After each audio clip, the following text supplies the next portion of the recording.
And we are live and direct. Good night, villagers. Good night. Let's wait for some people to come in the stream there. All right, let me see if I can get it. Well, I mean, you know, as a dog a rush me, I take. Yeah. Who's your COVID Baba? Nah, I can't give all that information. I can't have everybody looking the same way. Dog, let me ask you a question. I hear from a man who was in Trinidad.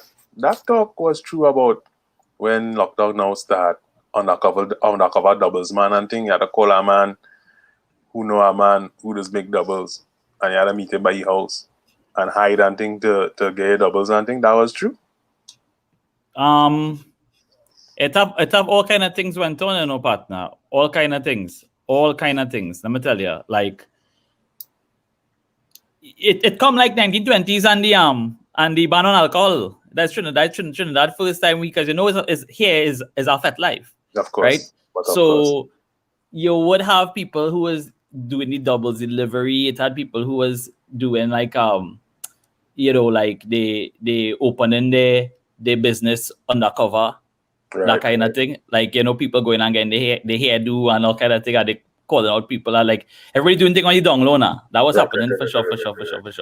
But right now, I don't know if you know, but the cases on a real next level right now, boy Torian boy. They're jumping. They're real jumping. I mean, it's not even jumping, is mass, is exodus, right? It's mass exodus. Let me just you know, this multitasking thing does take a little bit out of me. Just give me right, but I ain't good. I ain't good. Look, but where let's see. The first question. Where's Leslie? So Leslie is seeing problems with T and Tech on that. I mean, T and Tech follow he now, boy. T and Tech follow he, right? He going quite the other end of the earth, and T and Tech follow he because he current going. He flow follow he internet dropping, rain falling. He sound like in the furnace. I don't know what's going on, but Leslie can't be with us tonight, folks, but he senses his love. Now, let me just get on to really going on here, Mr. Torian, right? Yes, sir.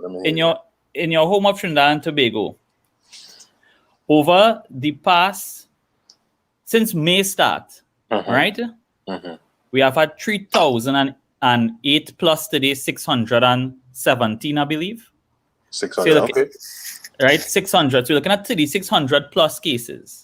Okay. Since May has begun, and we have 55 plus 11 today, so you're looking at 67 deaths or so since May, and we ain't even cut the half of May yet, right? Okay. 615, right?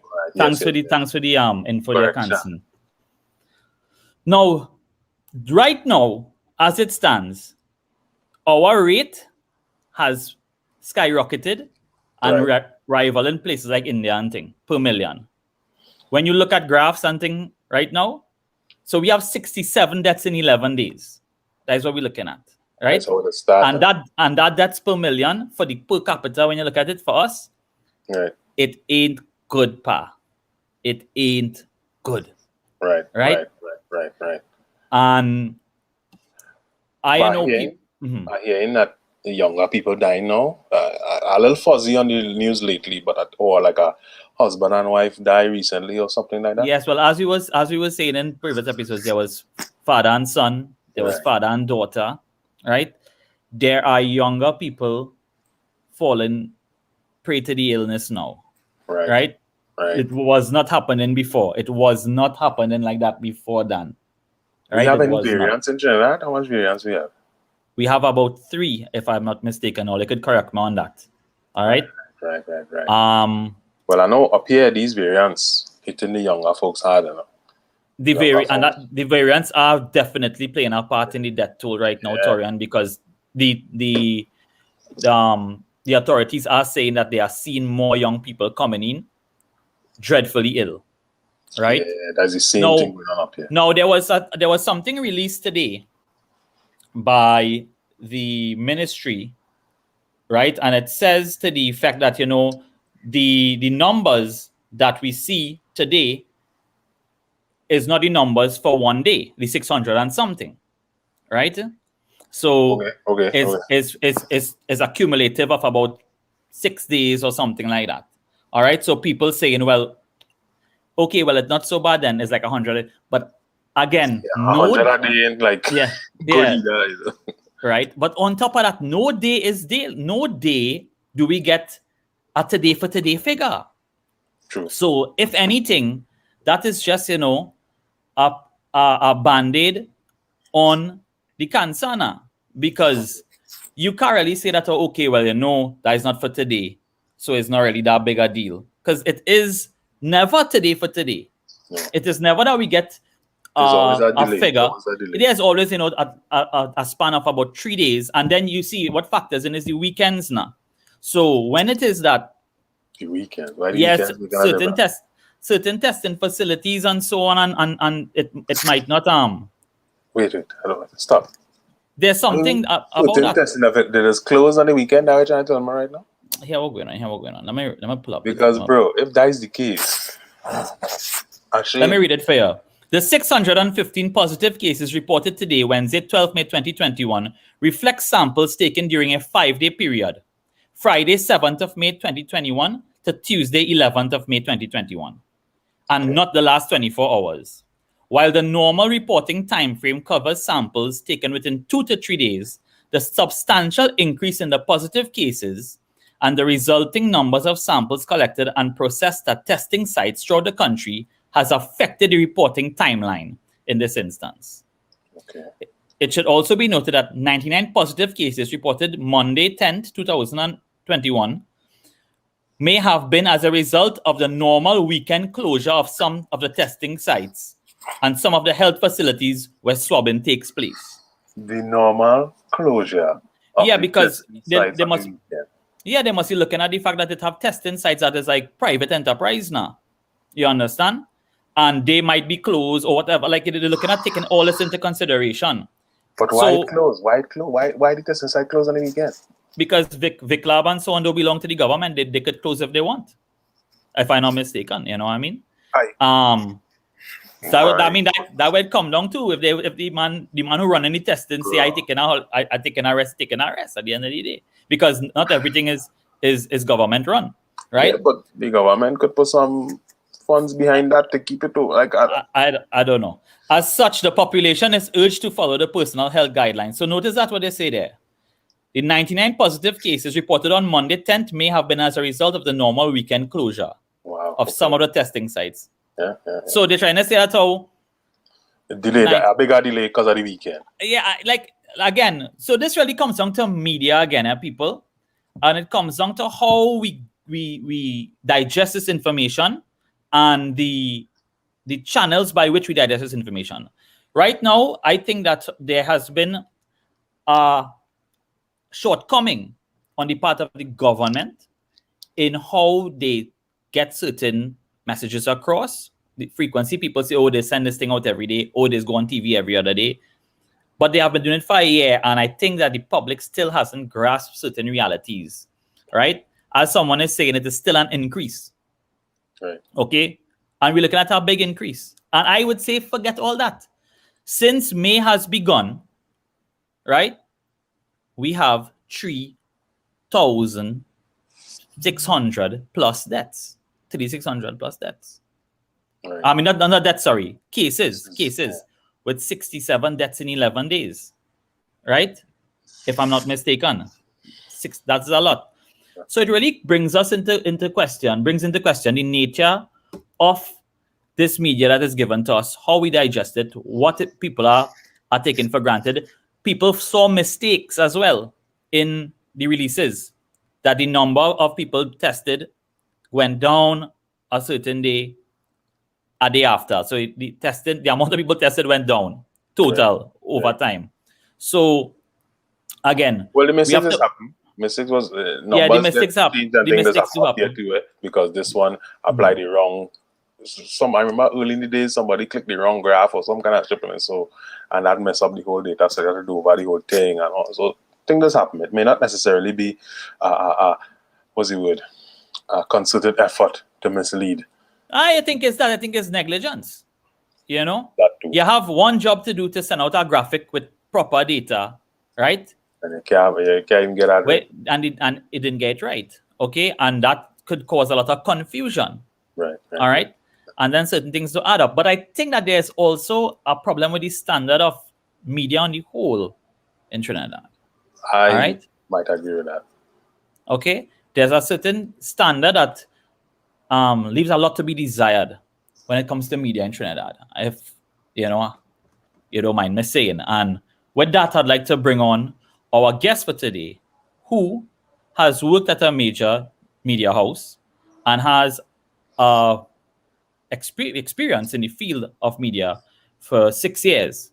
And that is a good friend of mine, Nick Lutchmansingh. So bring into the show now. Bring in Nick. Oh, Nick. Hey, good night. Oh, good on. What's you seen, brother? Long time. Yeah, man. Yeah. Yeah, so I listen to what you're saying, Cutter, and okay, I think we yeah. I was gonna I'm taking notes. I'm taking notes as you're talking about the media, and you want to blame the media and all these things too. But you have to understand that it's like everything else is a learning curve, right? And as we go by, the same way the government is learning as we go, because we still learn about the virus too at the same time, right? Definitely. And we have a lot of challenges within the media itself, from short staff,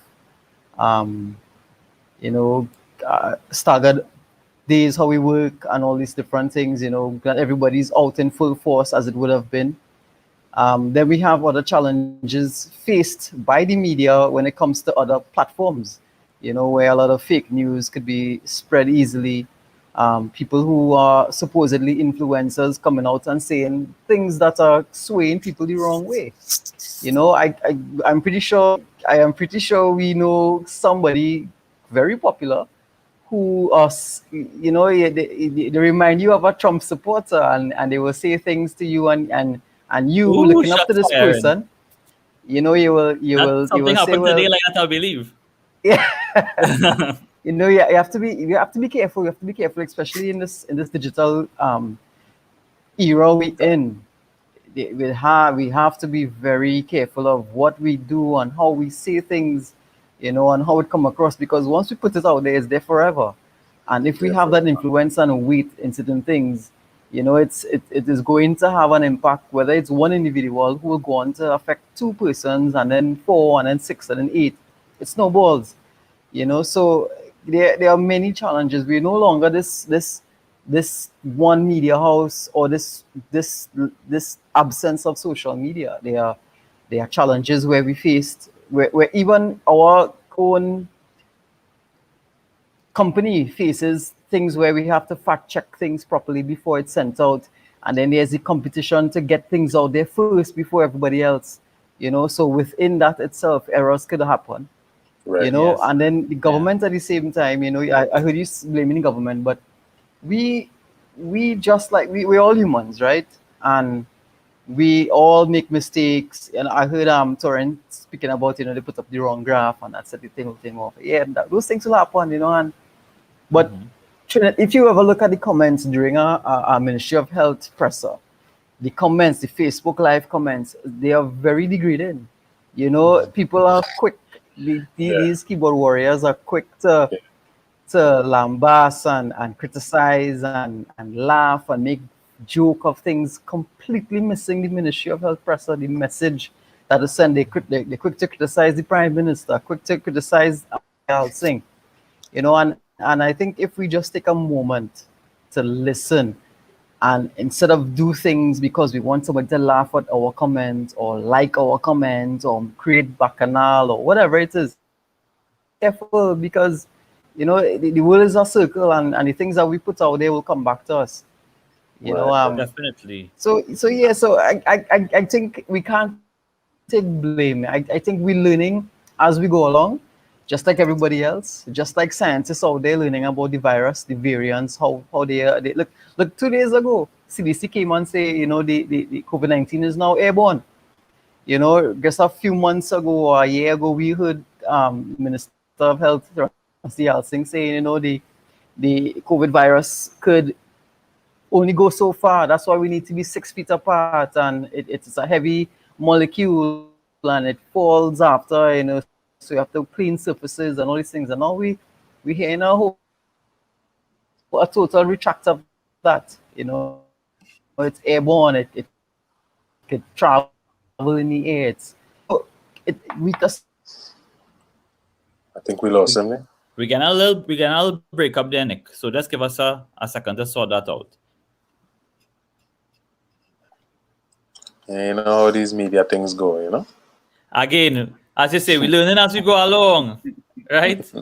We're learning as we go along. Nick, you there? Talk to me there. You might have to do the voice thing again. I think he went on to come back. Oh, okay. So well, yeah, what the man say? So I think let me take something from the audience here. The comments here. As Jason Mark Laban. Well, when they're making contradicting remarks between different press conferences, sometimes sequential ones, it's kind of hard not to take notice. I definitely think that from the private media houses to the actual press release given by the government, the standard is still too low. We learn as we go along with the virus, right? Right. We learn as we go along with the virus, but at the same time, we not learning how to put together the programs, how to present information, right? How to do PR and all of this kind of thing. These things have been happening forever. Yeah. And the way in which a lot of these things are brought forward is disheartening. I would say it's very disheartening because even the tone in which the Prime Minister chooses to speak, you know, it does not really. So what I would say, I never seen none of the press conference, to be honest. Right. He will start off, you know, very matter of fact and proper and so on. Right. But he will chastise the population, and then he will get rough, and then he'll go into a story about this and that and this thing, and then he will start to talk about fig and start to talk about this and the other, and it become a joke, and he say, what are you doing, man? And I can know this kind of thing, and it becomes comical. It becomes comical, and it becomes and again it goes into the distraction. Let's get Nick. We bringing you back on there. If we might have to do if we get more problems, Nick, we might have to do the stops. Yeah, voice only. Okay, so we'll look into that. All right, and then you're back to the stream soon. So waiting for the. All right, Nick. Let me just try see if Nick, if you could stop your cam on your side for a second. If you see at the bottom of the interface, yeah. So speak there. Let's see if we're hearing you good. Yeah. You hear me? Yeah. And now he's gone. And he's gone. So I'm not sure if we get in that I think it's his connection. But again, you know, Leslie's not the only one seeing problems tonight. Clearly. All right. Hello. Yes. But yeah, as you're saying, he loses composure and make it. Yeah. We hear again. Nick, you're on. So Nick, how you going to meet? I think every now and again it gets a little bit in the internet and it comes back stronger after. I don't know why. Okay, how are you getting into this media? Tell us about how you. Yeah, you're hearing us, right? You hearing us? Yeah, I hear you. All right, yeah, well, we hearing you. So tell me, how? I remember the days when you know, we was all youths and thing, and nobody was in the career and thing yet. I never, you know, thought Nick would be a man on the news and so on. How you became? How did you come into this career path? What really happened and how you got into it? Yeah. Well, you know, growing up as a bookworm to a certain extent, you know, and having that ability to speak, you know, no matter who I am around, even as a child, you know, not afraid, not ashamed or shy or anything like that. I naturally, you know, gravitated towards, you know, things that, you know, where it could help people and it could inform people. You know, information is one of the most what to put it? It was one of the most vital factors in the world. Is almost as important as food and water. You know, and yeah, and people take it for granted, and you have to. It's a place where you can help people. You know, whether it's from telling them, giving them advice, or finding something out to improve your life or somebody else's life, or getting, word out for to give somebody help in some sort of way. It's something that, you want. Is a profession that you get to meet people, you get to help people, you make connections with people, in professional settings and unprofessional settings. The man on the streets, the person in the Oval Office, if you don't put it that way, so it could take you that far.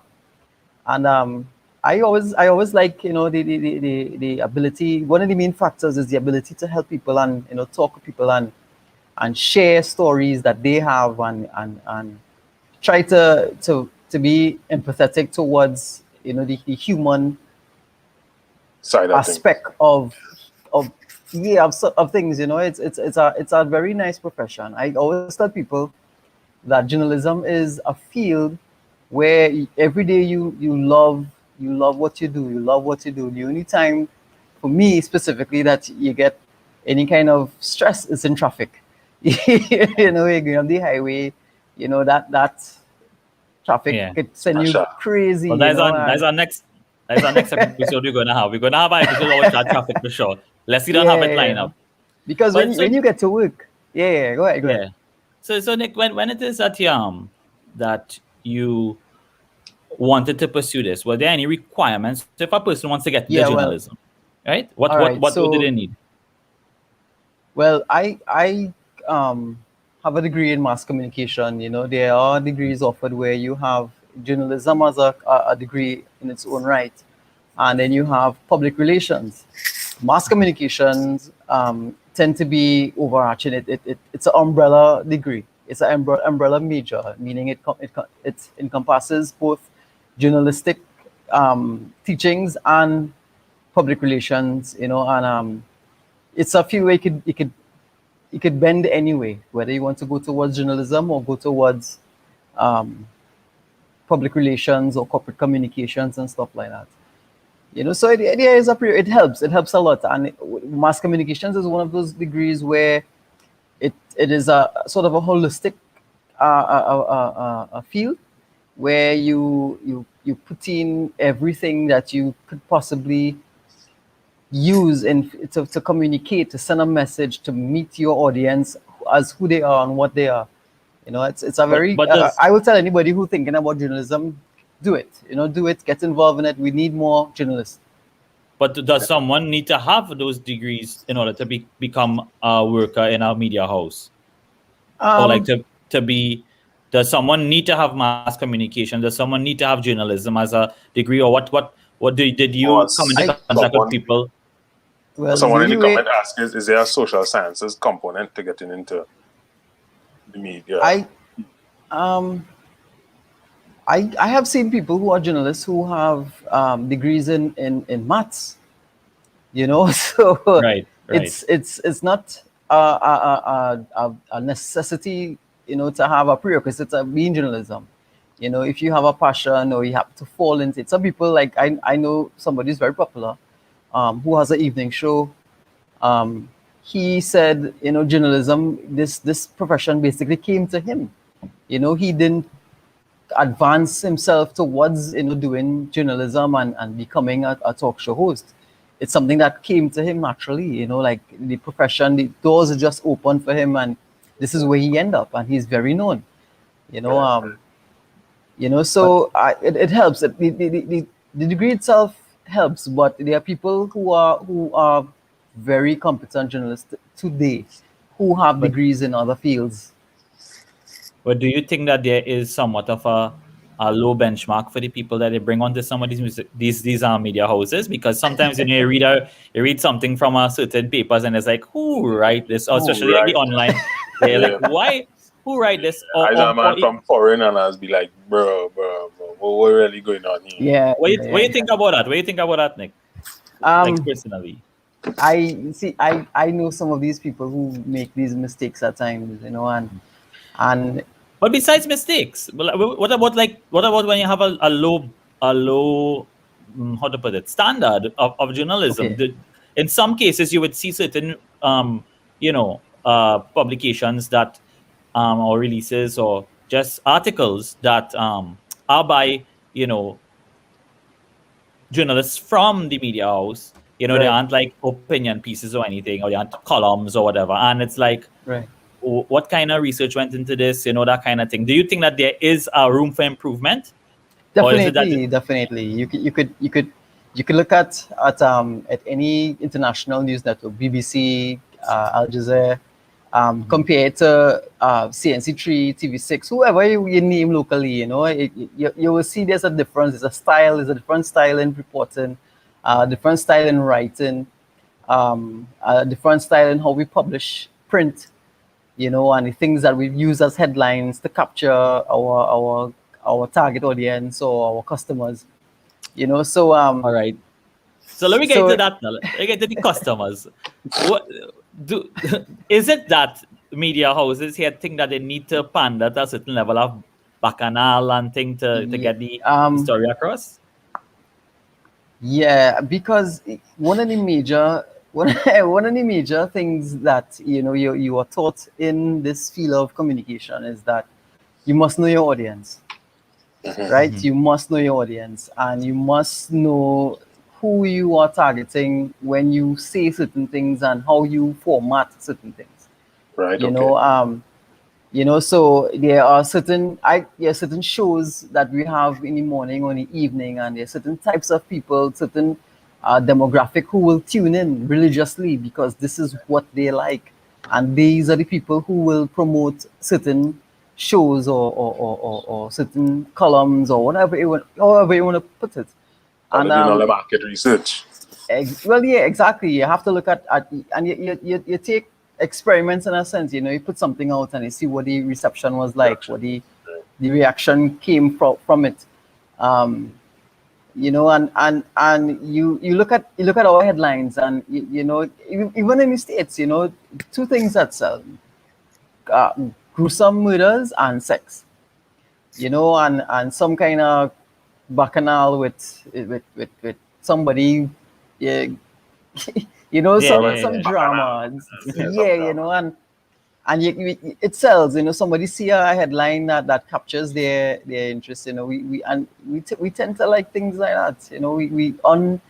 We naturally tend to gravitate towards, I don't know, other people But suffering, that's if you want to put it that's that way. that's human nature. That's human nature. Yeah, So like, Vicarious.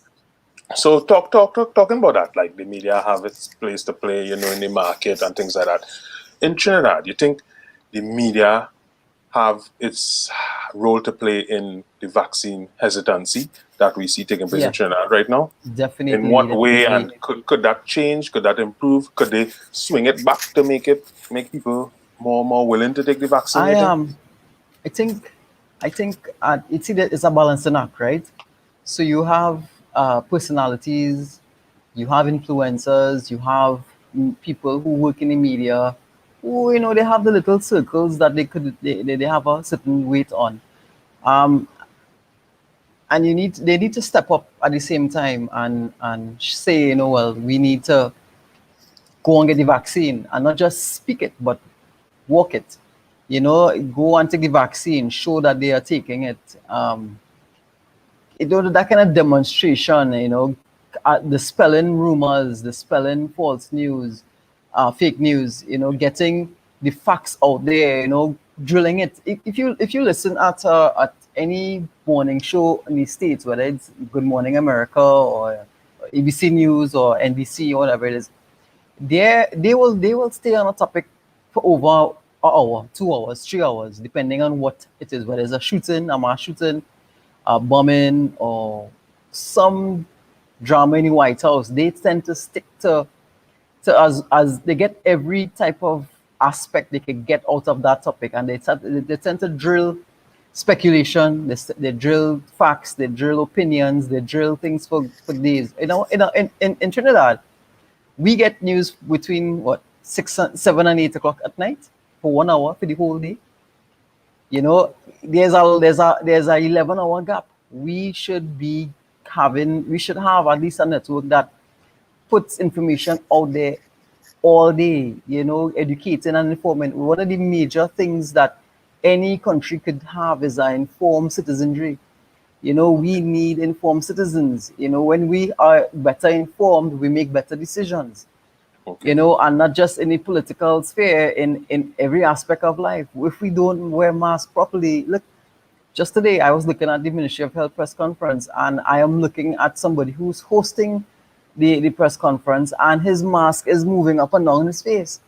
You know, and that is the type of example, the poor example being set. You know, and I'm looking at the comments also, and apparently it's not the first time. One of the comments is like, this man mask could never fit on his face. So You know, clearly, so little things, yeah. So little things like that we need to pay more attention to. Have somebody set the example, because these are our leaders. These are the people we put. But in that is the place, same put back in- in our comments they say people shouldn't make, eh? So at the No, same time, I it's a double-edged sword, eh? Yes, it is. It is. We do have people, as Rajiv was saying, that Nick was right when he said most comments have absolutely nothing to do with what being discussed. Most people looking for their 50 minutes of fame. But that channel and that platform for people to just say what's on their mind too, it does indicate to the minister and the prime minister and the government and so on when they pull in that where people thinking now. And as you say, Rajiv says that when they realize people thinking a certain way, they know they can evade things. But sometimes certain things that will be said, once it's said enough, they will take serious and realize, well, Yes, they can't mess around, right? So and it's it's how you double-edged. say things to her. You can't speak down to people when how to do things. You have to be very careful. You know, Trinidadians, we have this type of way of speaking and not realizing that we are sounding condescending or very careful of how we address people and how we speak to people when we're trying to advise them on something, because you know, Trinidadians, we wrong and strong too at the same time. You can't correct me. You know, who are you to correct me? You know, so we have to be careful in how we go about telling people what to do and how to do it. You know, we can't speak to them as if they are a little child or unintelligent or anything like that. We have to cater for that part where you want to guide them, you want to tell them what to do, but not let them think that you're telling them what to do. You know, let it come out somewhat to be their decision. They'll be like, oh, well, yeah, you know, this is how you wear mask above your nose, and you shop behind your ear, and you wear and you sanitize your hands and all these things. You know, I remember at the start of this pandemic in back in March 2020, I remember the Minister of Health and the Minister of Education and showing children how to wash their hands and, you know, demonstrating how to do these things, and you know, this is what is needed in order to curb this pandemic. And it was a big thing. Let's curb this pandemic. Let us flatten the line. Let us flatten the curve. You know, and then eventually the narrative changed to something else where we were buffing people. You know, wear your mask, and we have to do this. We have to, you know, we have to be careful. We have to be gentle. We have to lead from the back. And if we can't do that, we're going to lose people. We're going to lose people out. Yeah, and I think that's how the tone of a lot of the, you know, the addresses from the prime minister, especially, it doesn't really appeal to the population in a good way. Yeah. You know, and a lot of the informed population would kind of think that, you know, they don't even look at it. They just wait to see what's going to be said after, because they don't expect to glean anything from it. They just want to know, okay, what is the measures? You know, because nothing is said to really help. Nothing is really said to really inform or help people think differently about the virus and the challenge of the virus. But there's more things being said, as you say, to point blame and to quarrel and to kind of to let people know what they do wrong and, you know, this kind of thing. So I don't know. You see, we know that, you know, it's frustrating for any leader in the world right now dealing with this pandemic. You know, hearing numbers rising, you know, having hope when numbers go down, and at some point you will break. You will break if you don't, you know, say and plead and beg. Look, last week, Minister Yeltsin came out and say he cried. He cried when he drove around Ibrahim Promenade and up to the, the Queen's Park Savannah, you know, and you know, at some level of you thinking, all right, if you say so, you say, you know, I was all taking off right, the camera cool. to see something. Yeah, But yeah. he is running out of, at least in Ways my Things to humble say. opinion, to bring it across. he is running out of ways to get to us. He doesn't know what else to do. He's becoming frustrated as any Interesting. human being would, you know, and you could see it. And Interesting. if he was sincere in his weeping, right, it is understandable. It is, Yo, you're seeing- laughing like people in the you're comments. laughing. You know, but I we wept. have to understand. We have to understand that at the end of the day, regardless of how these leaders do things and how they say things, the buck stops with us. You know, we Right. are responsible for our own health. You know that old time saying, "Your health is in your hands." Yeah. That is still true today. You know, and we can't blame the government, as people like to put it, for things as we blaming the government is the easy way out. Let's put it that way. You know, blaming the government for this and not doing that when they should have, and or they should have ordered vaccines earlier, or they should have gotten a better way of getting to us. We do have the ability to see other examples out there where countries have skylarked on guidelines, health guidelines, and had waves that they couldn't control. You know, we saw it in France, saw it in Italy, we saw it in Spain, and then now presently we see it in India, and India is In a state. we actually beaten back in India right now, you know, per capita, Yeah. and that is amazing. We have to Yeah. take responsibility for Yeah, well, our own health. yeah, I think that people need to understand the gravity of it, and I don't think they do. And Mr. Terrence say he wept, right? And it became a big thing. But you see, this is how they think that how they need to go to these lengths to get people to understand the gravity. But at the same time, I think a more robust campaign through social media, except these press releases, right, Yeah, could be used. Because what people do in whole day, they're on social media and they're on WhatsApp, they're on Facebook, and they're ingesting things, right, and digesting things. And it's very few things that go viral from our ministry and the PR and so on yeah, that go viral about yeah. the pandemic and how to think about it and so on. And you know, Well, nothing serious does go viral from yeah, them. press I don't have any. I don't think it have any content there to go viral. Well, I think- the way he wept it went viral, but not in the way he was thinking. we lost the definitely. message. We Yeah, we rather lost the laugh message. than But take. never. You know what? Sorry, go ahead. Yeah, I was gonna say, you know, the next step for us as Trinidadians to understand how serious this virus is for some media house. You know, there's this patient, you know, doctor confidentiality thing. You know, we need to some patient needs to say, hey, I would like a camera to come and show my experience in this hospital having suffered, having contacted COVID, you know, and show it from a down to the earth perspective On where everybody we, level. yeah, you know, where we see, That's you know, what is somebody, missing, eh? yeah, you know, where we could see, you know, I know this guy used to be this guy, and look where he is now, and look how he's suffering, and look at the things he's doing, and hear his testimonial to how he contracted COVID-19, whether he went and hung out and or he went to some party in some place hidden, or you know, hear Yeah. exactly what it is and how it led up to this point where he is now regretting his actions. You know, Right. because we Yeah. can't we shall we all right, so there's this philosophy of the greatest good for the greatest number, right? And we are trying to hold back, we're trying to protect these people who have gotten COVID, you know, not put any information out, which is great, which is fine. You know, not everybody wants the world to know that they had COVID.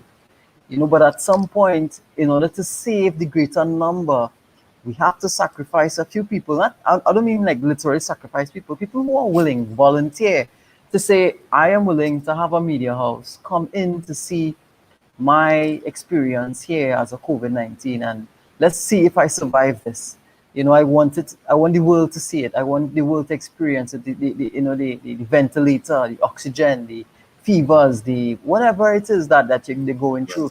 That is Humanize how it. we will get it. You know, humanize it. The press conference are fine, but we need to balance it with the human left side of it. You know, having ministers come in shirts and tie and sit down at a desk and formally introduce each other, it goes over our heads most time when we miss the messages, and we look at it as a way of laughing and looking to see what mistake they make so we can make a meme out of it. You know, I think we need the human aspect of this virus in order to really see Now, how to it can bring affect that us. human aspect you're talking about, kind of on the flip side, I want to hear your thoughts on this.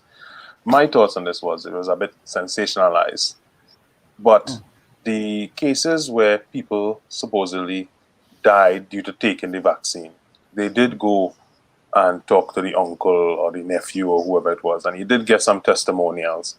Now, was that a good thing or a hindrance, in your opinion, as a man in the media? You see, well, you have to know about the vaccine in order to understand why what happened to these people who got vaccinated happened. You know, remember the vaccine is in two parts, right? The first part is like it covers you for like 50 something percent around that area, and then within a week or two, it goes up to 86% coverage. You know, it protects you. It doesn't prevent you from getting the virus. From It just getting, helps you yeah, fight the virus if you were to get right. it before the second dose, right? And even with the second dose, you're still likely to get it because your body is still producing antibodies, and it doesn't happen overnight. You know, Right. so if you're trying to show the benefits of the vaccine, you also have to look at there's a lapse between being properly covered by the vaccine and growing the antibodies for the vaccine. If you get infected with the virus while the antibodies are still being manufactured by your immune system, it is not like the vaccine didn't work. It's just that the timing of you getting a virus and building the correct antibodies to fight the virus off properly weren't there just yet. You know, so we Did the can't media just. people do that? Because That's the I, thing, in my side, didn't really right? see none of that. That's the thing. We need to break down the vaccine a little more. We need to take every type of vaccine, whether it's AstraZeneca, Moderna, Pfizer, Johnson and Johnson's, and break and other companies, other media agencies are doing it, right? They are breaking down what the vaccines are, but in Trinidad we're not doing that. You know, and then when our ministry comes out with graphs to talk about, well, it was approved, emergency use and this and all of that, we don't we're not going to pay As I say, attention to over the that. head, Yeah. over the head. You know, over the head. You have to Right, be right, able right, to right. meet your audience where they are. You know, So, get to the level of how get does yeah. the so you say we media people not doing that? So somebody would have had to make that choice. 'Cause if you thinking about it, I sure it had like at least five other people who think about it, who Yeah. would All have right. carried up the And chain, then and right. somebody say, "Nah, we are wasting time with that." How does a company or the editor choose what we going with, what we not going with? Right. So we come back to the one of the first points I made. You know, at this time, many media houses are operating under probably a 50% capacity and staggered rotation, staggered shifts. The full manpower isn't there because of COVID-19, and then at the same time too, you have staff cuts.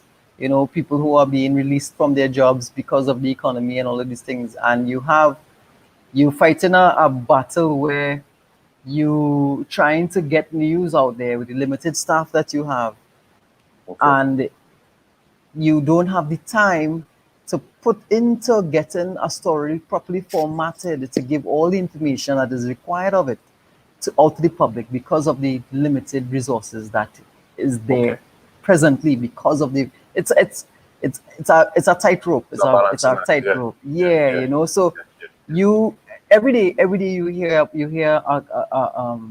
a media house talking about COVID, you know. And just last week, I remember listening into the ministry when the Prime Minister was speaking on further lockdown restrictions, and I remember Ubushi asking about the symptoms again, you know, and in the comments somebody was criticizing her asking about it after so long. You know, it's a year now. We know what the symptoms are. You know, come and ask that. But she was asking about the symptoms on the variant, and the variant has different symptoms from the original COVID-19 virus. You know, and we are rushing instead of listening, and we need to step back a little bit as humans, not just Trinidadians. We need to listen some more and then, you know, think critically of what is being said to us before we jump to conclusions and assumptions and mess our own selves up, because it doesn't affect anybody else but you, you know, when you get wrong information. You know, you need, it gets Google, go Google it. You know, people was bad talk Google and say, you know, the University of Google, the journalist, whatever it is. But it is an amazing tool. Look it up. You know, you can't just get everything from Facebook all the time. What do you think of that comment Faraz make there? Kata, if you could put it up here. There you go. When Franklin Kahn passed, all major newspapers mentioned that he had just taken the so vaccine. If you know Franklin Kahn, you will have known that he had several operations done in just a few years ago, and he had comorbidities, you know, ranging from, you know, heart issues, lung issues, and all these things. You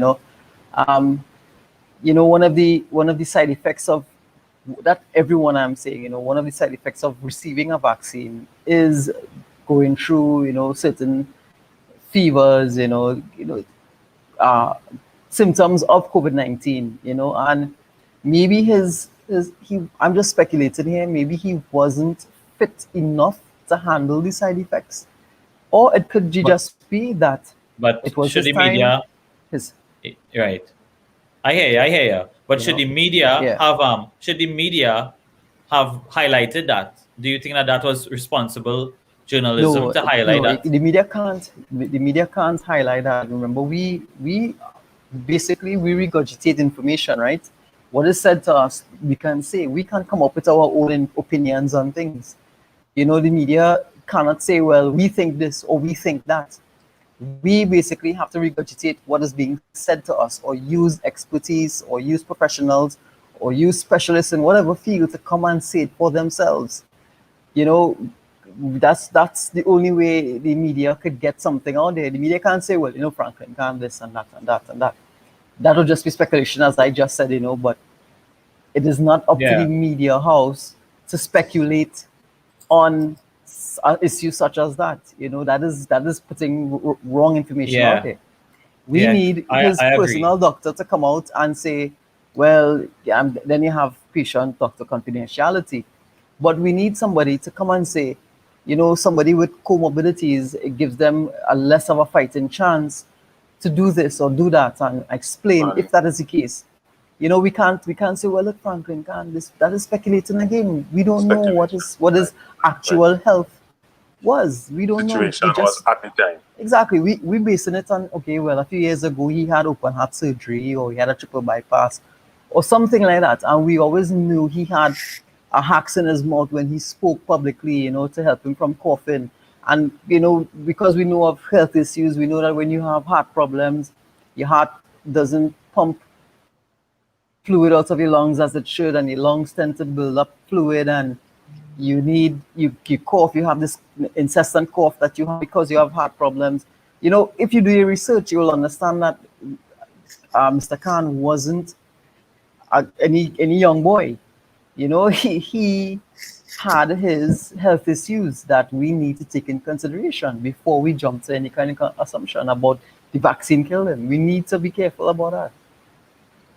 I hear you. But the media here, sadly, as you say, it is commonplace for them to want to choke, right? It's commonplace for them to want to choke. So we really have to question the standard of the journalism a lot of the times. On top of that, as Kansan was saying, you know, we are faced with a situation here now where Trinidad, as of the last, I would say 5 years or so, had a big upsurge in the amount of people with internet access and smartphones and so on, right? And, you know, And over the past 10 years, the whole world has gone strictly to that kind of, the apps and smartphones and this kind of thing. It went clear. And Trinidad, I think there would be a very interesting statistic as to Trinidadians and their access to these devices per capita kind of thing. I think we have a high level of, usage of these internet devices. And and well, it's high enough for Cambridge Analytica to come down.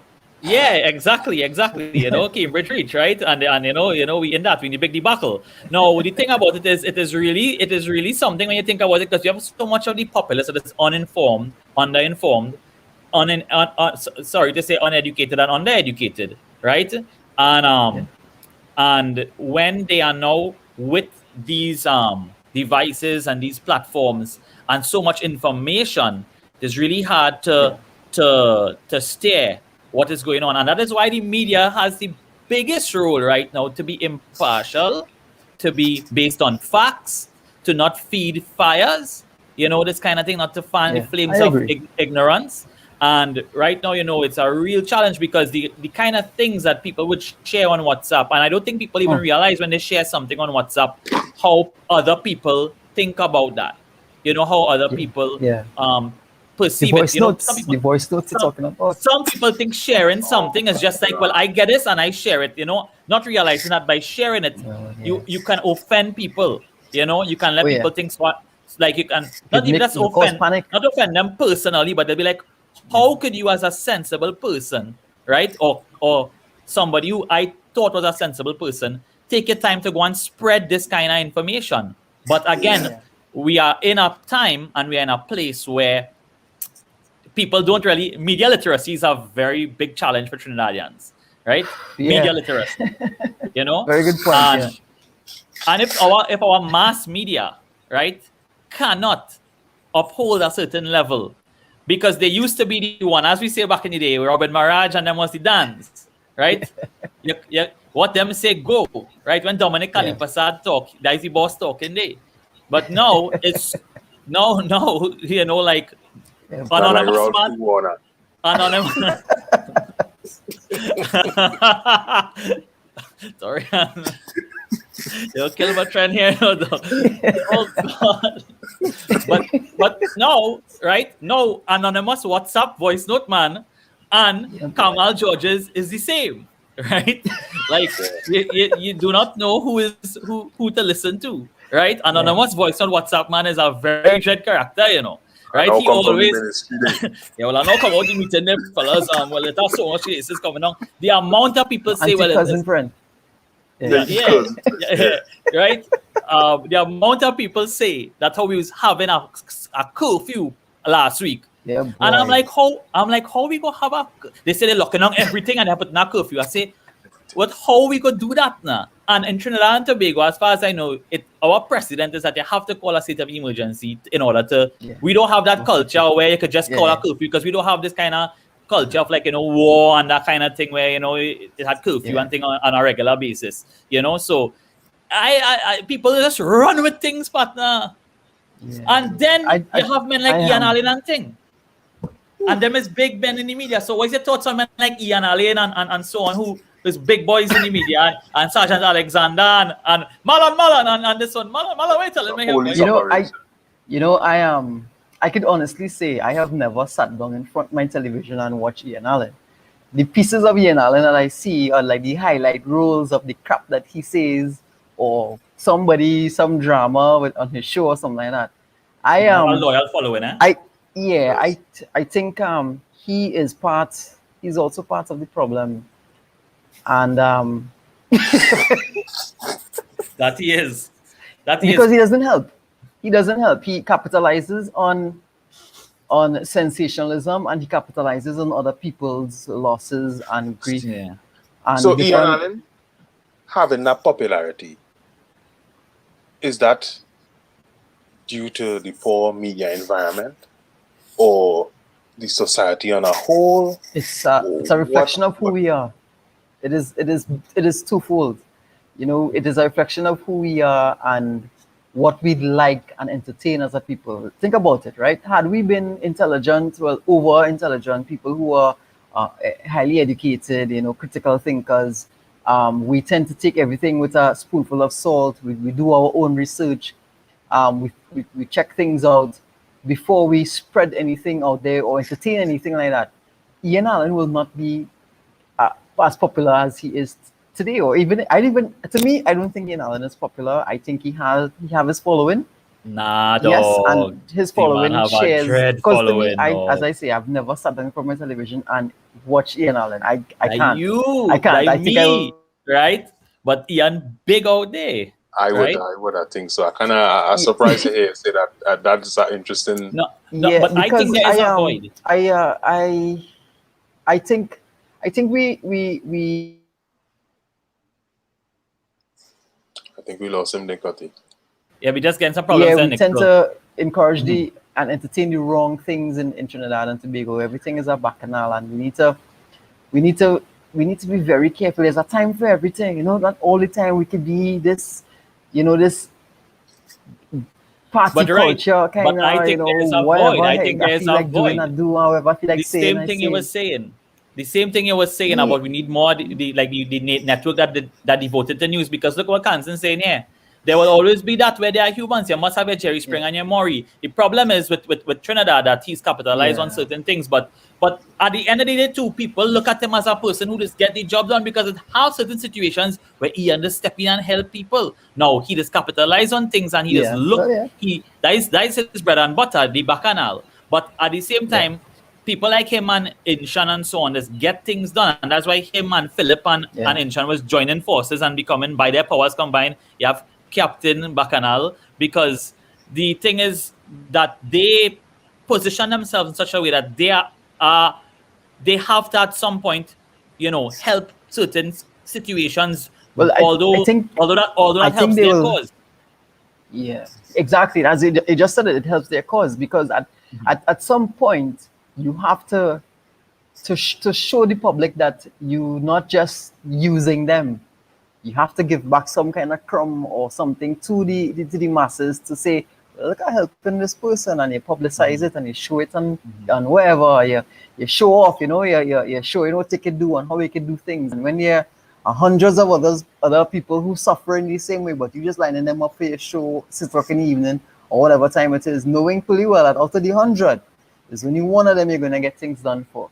You really can't please everybody, but it is just part of the culture. Even all of these so-called shows where people are used like Jerry Springer and Maury, they in their heads try or they believe that they're helping people, but they don't see the consequences of what happened on their That's a show. big criticism When, of the show. yeah, when these people go back to their normal lives, they don't But see Ian, the effects. Some of these people go back and kill who they were on Yeah. show with. And that's a real thing. That's not a joke. We will laugh at it while it's on air, but nah, it messed up. there It was messed up. these guys go back and they kill these people for embarrassing them on TV. It But hasn't happened here in Trinidad. Gladfully not, and never will. But that is the slope that we're going down on, and we need to be more selective in what we entertain and what we promote as a people in Trinidad and Tobago. We cannot continue down this road of bacchanal and commerce and look and try to laugh at other people suffering and look how Omati and this one fighting and they're fighting over at the same man. Oh, that is ridiculous. Come on, man, we're bigger than that. We need to be bigger than that.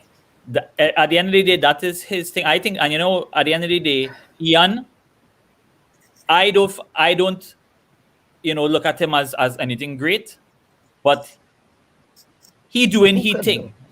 But he doing he thing. Yeah. He doing he thing.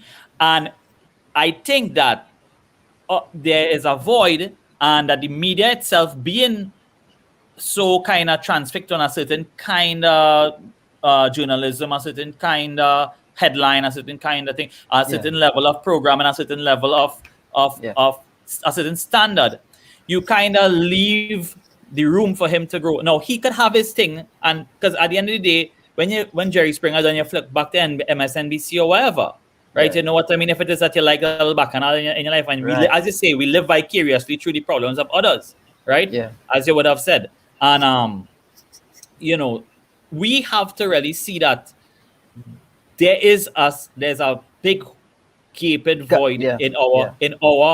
our um For economic leadership, sphere. leadership and authority. Yeah, Yeah. we are In the lacking media, that and respect.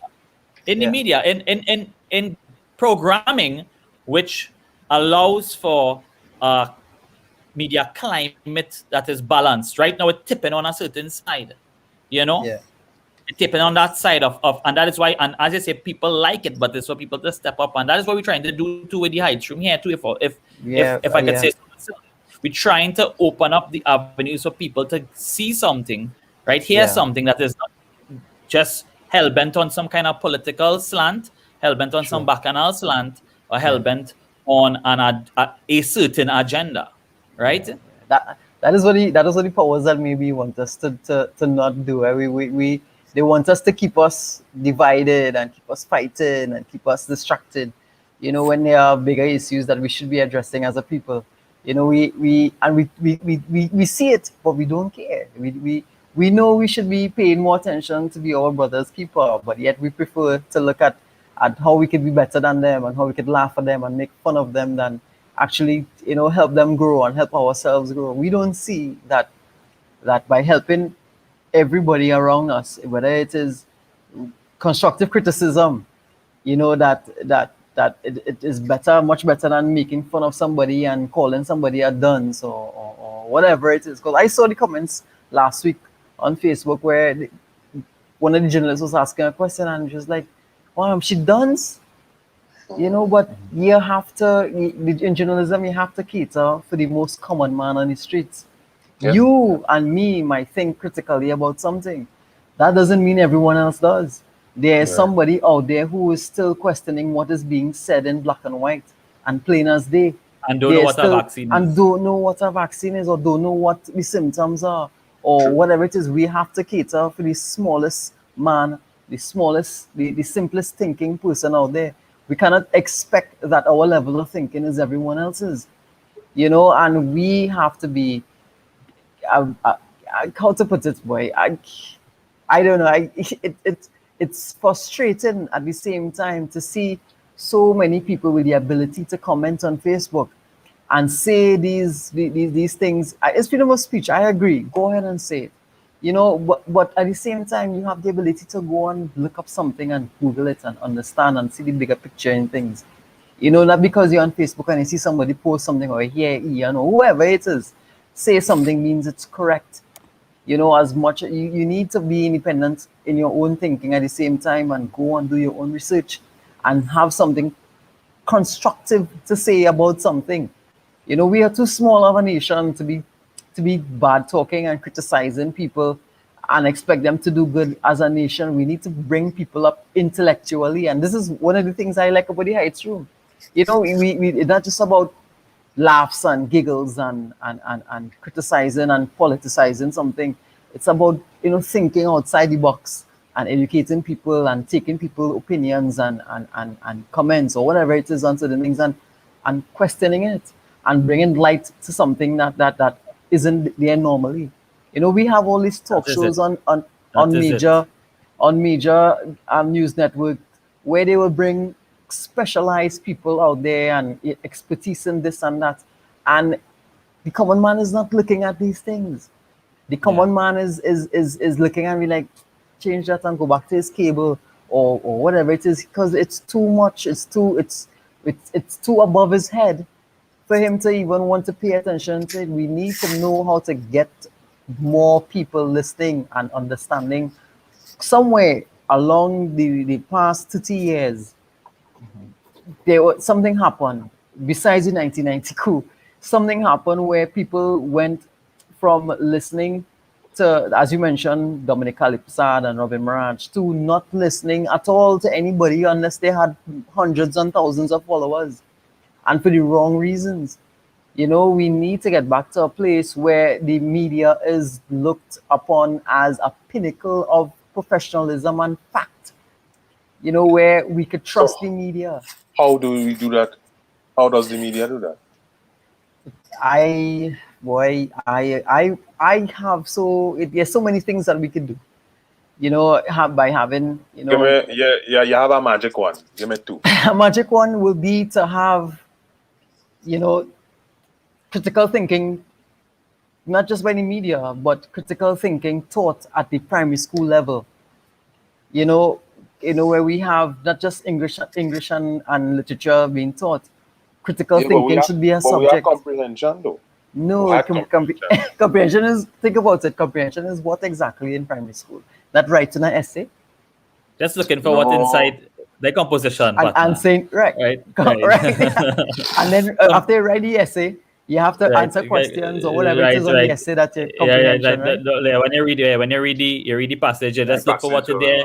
You think about it, but it doesn't really challenge. It doesn't. You're right. It The doesn't education challenge system you. It doesn't itself, challenge you. the education system, but then that in itself challenging the people, because again, it all comes down to how much times will you do things the same way over and over and expect a different result. It doesn't start with just the media alone, Qatar. It has to start with the way we teach our children. The education system. The education system is definitely because the media just can't go and say, "Brups, we have a informative show here today. We're going to be talking about just about random things and expect people to gravitate towards it." When we have so many other platforms on social media, we have cable to fight with, we have direct, all these different avenues for information, and you can't just expect, it has to be something that a generation has to teach to one generation, whether it's from the school level upwards, because you can't have people just learning subjects alone. We have to start to teach professions in schools, know how to do taxes, know how to listen to something and take the information out of it, read the newspaper and know how to pull information out of the newspaper and realize how valuable information is.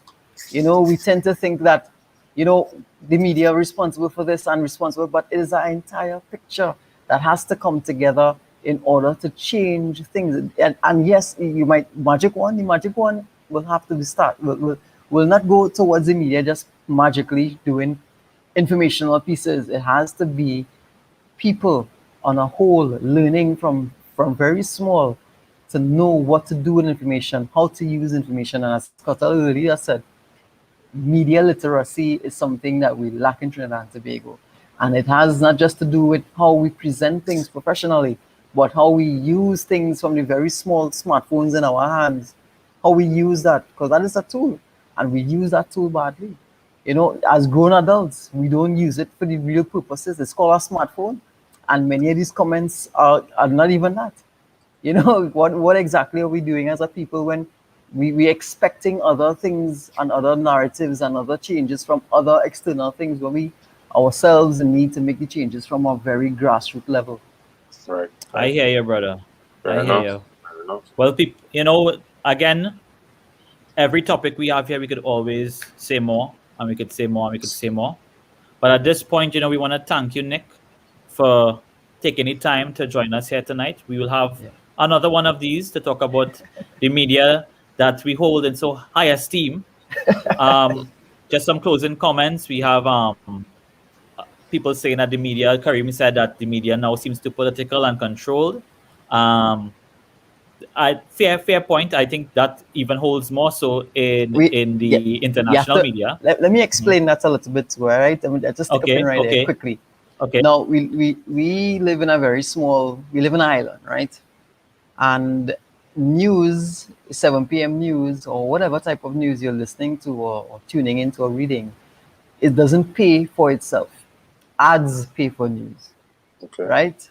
Ads pay for news, whether they're political ads, whether they are consumer ads, retail, whatever type of ads we have, that is what pays for news. That's why when you're watching news between 7 and 8 p.m., every 10, 15 minutes or whatever, there's a bunch of ads that come on. This is what pays for news. And plenty of these ads are owned by, obviously, companies. And plenty of these companies are owned by people who support political parties, right? So, yes, it might seem that way to people that they're being biased and stuff like that. But at the same time, you have to appease, not sell out, right? Not sell out. You have to appease to your people who are giving you your bread and butter. The bread and butter. Right. That is it. And that is the it's a balancing act. It's a balancing act. We live in a very small country. We're not big like BBC and CNN who just go on just being who they are, and people will say, hey, just wear this tie at work or wear this shoe or whatever it is, and millions of dollars are followed. We are a very small media company in Trinidad. We're very small, and conglomerates are there who pay for their own agenda, whether it's during elections or during the year. You understand? And it's a balancing act with any media house to have to appease to their customers on one end, and then appease to their consumers on the other. You know, so we have it's a delicate line. And isn't that the truth when it comes to a lot of things? You know? Yeah. You're right. It'll come down to the moolah, baby, moolah, right? So so Nick, we want to thank you for your time, bro. No problem. Anytime. All right, we're going to thank everybody for the questions. We see that some more. All right, but we know we will come back and we will talk about all these things about the relevance of certain news being reported, like the Buck and so on, because you know the Buck was my boy living down the road, right? The Buck was a hot one, and all the guys, right? You know, I can't believe we even made that a story. That right. We want to thank everybody for tuning in. All right. Now we know our boy Shankara wasn't here, so we didn't get the 4 panel. We had the 3 panel today. You know, it wasn't as balanced as it usually is. But Shankara is seeing his own scenes right now on that side of the world. But he will be back. He need a buck. He will be back. Maybe he might meditate one day and reach into the feed. We will see what's going on. You know, he's at different level of height and spirit. So yeah, we enjoyed listening to you, Nick. Swati says, and Swati, it have people just from Jerry Springer to the news partner. just because you don't do that, we will have people who don't do that. We should do that. All right. The only thing balance is what we need. We need to balance. That's people.